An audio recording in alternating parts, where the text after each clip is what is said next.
the sunset, the day is ending. Death Stranding spends a lot of its hours carrying you from hub city to hub city as you extend this version of America's internet connection known in-game as the chiral network. But woven in between all of these travels is an intricate story that doesn't quite always make the most sense. And fittingly, there's a lot about the ending and its hours-long cutscenes that might need some explaining, so here it is. Death Stranding's ending explained, to the best of our abilities.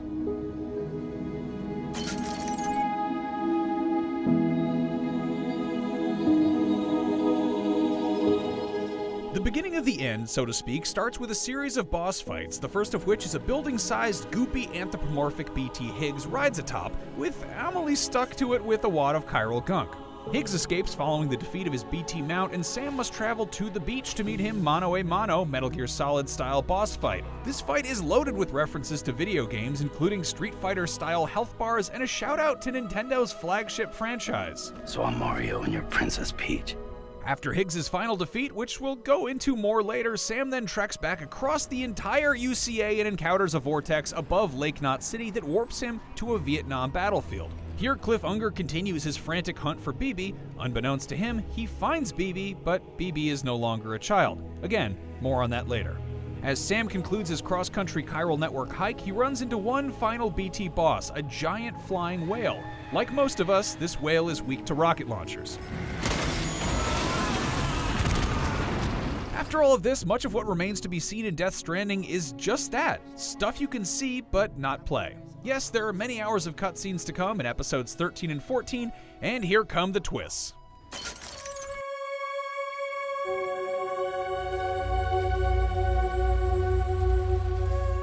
Death Stranding does a good job of setting you up for the actual big reveal. Amelie and Bridget are actually one person, and together they're actually an extinction entity. The suspicion around Amelie's existence comes up when Die Hardman is invited to her beach. He pre-records a video to point out how odd it is that no one's ever seen her corporeal physical form. The Amelie as we know her is a projection of her Ka, or her soul, that's trapped on the beach. Bridget, the older-looking Amelie who leads as President of America until her death in the opening acts, is actually the Ha, or body, to Amelie's Ka. Amelie, and Bridget for that matter, are actually one and the same, and the larger role they play in the universe is the inevitable destruction of life on Earth. This would be the 6th mass extinction event to date, and the biggest. The Extinction Entity plans to make this one the last, even referring to it as a Big Bang.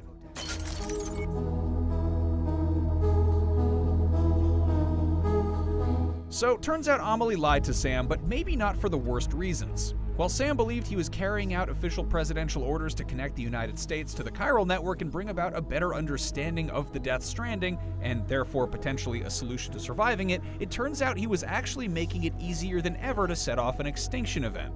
And Amelie herself is the extinction entity who will invariably, unavoidably end all human life, and lots of other life as well. Yes, those mules are people too.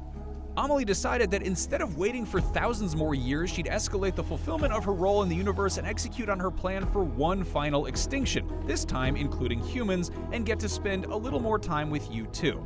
As Sam connected the chiral network, he also connected everyone's beach to Amelie's, which allows her to bring the destruction brewing on her beach to Earth and maybe beyond. It's unclear exactly how big this bang actually is. You, the player, are given control back briefly, and Sam is given a revolver by Amelie along with a message. A gun won't help here, but it still has a role to play. And a choice. Either watch the world end and stay with her, or stop the impending apocalypse by cutting her beach off from others' beaches. You can shoot her, but the bullets have no effect. If you wait too long, either not shooting or just firing the gun every which way, all you'll bring about is the end of the world and a game over screen. However, you can also holster your gun. This allows Sam to give Amelie a hug, reminding her of the connection she shares with Sam and his love and his need to survive, and also see the rest of humanity survive as well. However, this also traps Sam on Amelie's beach alone. As the first of 3 sets of the credits roll, Sam is stranded alone. We'll get back to that in just a bit.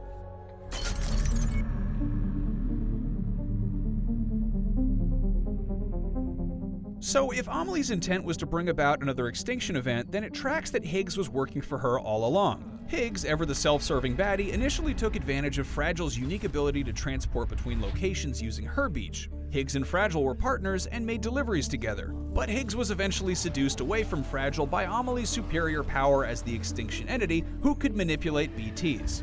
According to a journal entry, Amelie gave Higgs a bridge baby and the ability to control things like BTs and timefall. As he put it, he is no longer just a delivery man, but instead a herald for Amelie and her new world. After Sam's showdown with Higgs, Higgs is defeated and Fragile is finally given the opportunity to kill him.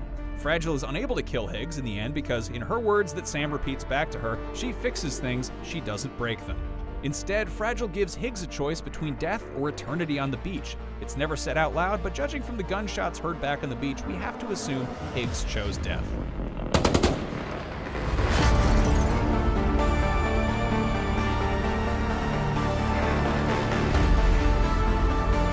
Anyway, back to Sam. After saving humanity, he's trapped on the beach, listening to Amelie as she appears in moments to explain who she is and what the Death Stranding is. At the end of a series of these explanations, Sam is rescued by Deadman and the others. At first, Heartman and Mama/Lockney jump to different beaches in search of Sam with no results. The team then tried using President Strand's umbilical cord. Unfortunately, President Strand had already cut her beach loose, rendering her umbilical cord useless. Ultimately, it was Die Hardman's revolver, the gun that was used to kill Cliff Unger and Sam, as the young BB in a pod, I swear we'll get to that in a second, that led the team to Sam. Before Die Hardman traveled to Amelie's beach, he loaded his revolver with hematic rounds made from Sam's blood, thus connecting the gun to all parties. That part to play that Amelie referred to above is revealed to be a connection to Sam the team uses to pull him from Amelie's beach. When the team contacts Sam to retrieve him, 5 figures appear in the sky above the beach. These 5 figures appeared in the very first Death Stranding trailer. We have 2 competing theories on who these figures in the sky are.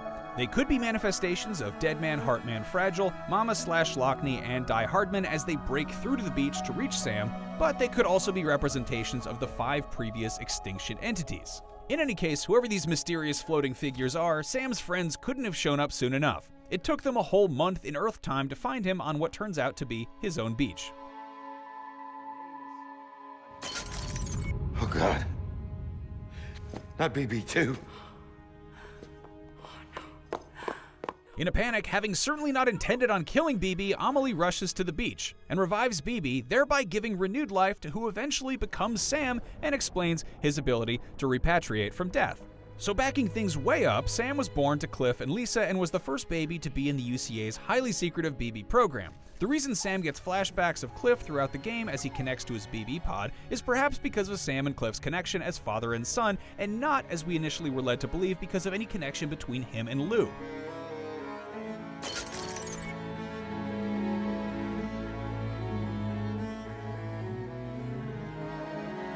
Cliff Unger is Sam's father, and the connections he felt toward BB in those boss levels scattered between World War I, World War II, and Vietnam were actually a connection to Sam and not Sam's own BB, Lou.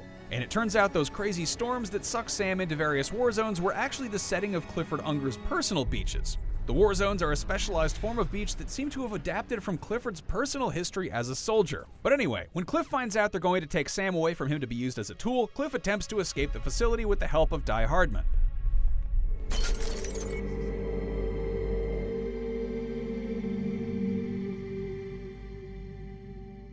Way back before he was the director, Die Hardman was a soldier under Unger's command. He got his name because, though Unger led him into battle many times, Unger never let him die. His connection to Unger and Unger's wife Lisa, BB's mother, is that of an ultra-loyal friend and soldier. It's why he attempts to protect him without disobeying direct orders after President Strand decrees she'd be taking BB away from Unger to carry out her plans to bring on the extinction event sooner than natural events would allow for. Although he spares Unger several more seconds and moments with BB, ultimately President Strand grabs the gun with Die Hardman's finger still on the trigger and forces him to pull it, killing both Unger and BB simultaneously. Sam is then sent to the beach where Amelie heals him, and this is where he gains his dooms and repatriate abilities. He's never told any of this and grows up thinking that Amelie is his sister and President Strand is his mother.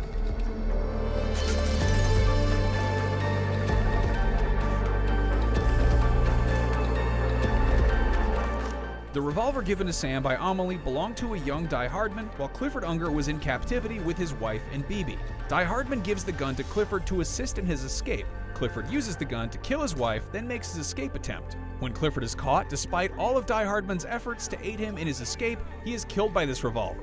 Although Die Hardman is holding the weapon, the trigger is pulled by Bridget Strand as she reaches from behind, and a bullet strikes the BB as well. Sam is given Die Hardman's revolver by Amelie shortly before the world-saving hug. After the hug, Sam is stranded on a beach by himself and, thinking he'll be trapped there for eternity, puts the revolver to his head and pulls the trigger.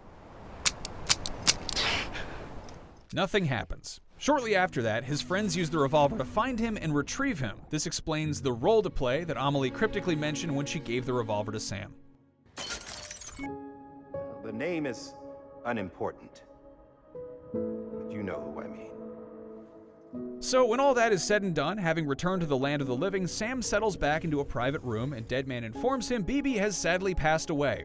It's only a matter of time before necrosis settles in, so similar to Sam's first main mission, Sam's final mission is to transport Bibi to the incinerator. Deadman unhooks his data-linked cuffs and lets him know that if he removes them, he'll be off the UCA's radar. Deadman not so subtly suggests that taking Lou out of the pod to see if he can survive is directly against orders, but that his location and actions won't be recorded with the cufflinks off.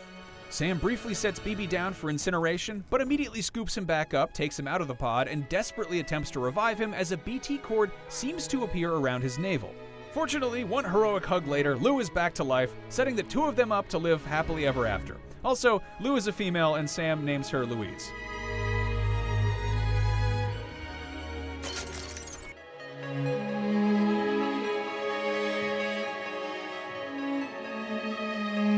So when you've carried out all your remaining duties, including bringing Luis into real life, the game reverts to 2 weeks before the presidential inauguration. In this endless postgame, you can use and build structures, make side quest deliveries, fight BTs and mules, and a few other open-world activities. Lou is available as your BB, Fragile can help you fast travel, and the world is generally back to the way it was before. Whew! And that's it! What did you think of Kojima's latest mind-bending story? Did everything come together in a way that made sense, or is it all just artsy-fartsy nonsense? Make sure to shout out in the comments below, and of course, for much, much more on Death Stranding, keep it right here on IGN. Dear God.